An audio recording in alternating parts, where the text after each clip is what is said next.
Assalomu alaykum. Toshkent viloyati Yuqori Chirchiqdamiz. 3 gektar maydonga frigo ko'chatlari uchun joy tayyorlanyapti.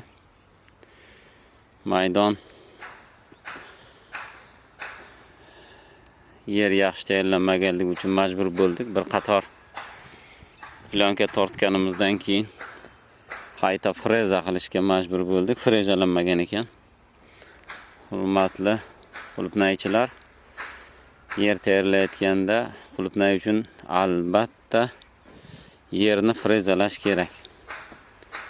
Bir marta shudgor yer haydaladi, ketidan diska bilan katta kesaklar maydalanadi. Uni ketidan 2 marta freza o'tish kerak. Yaxshilab freza o'tib, keyin mana bunaqangi pushta olsangiz bo'ladi, bug'or olsangiz bo'ladi. Bo'lmasa yer aytganday bo'lmaydi, keyin muammolaringiz ko'payadi.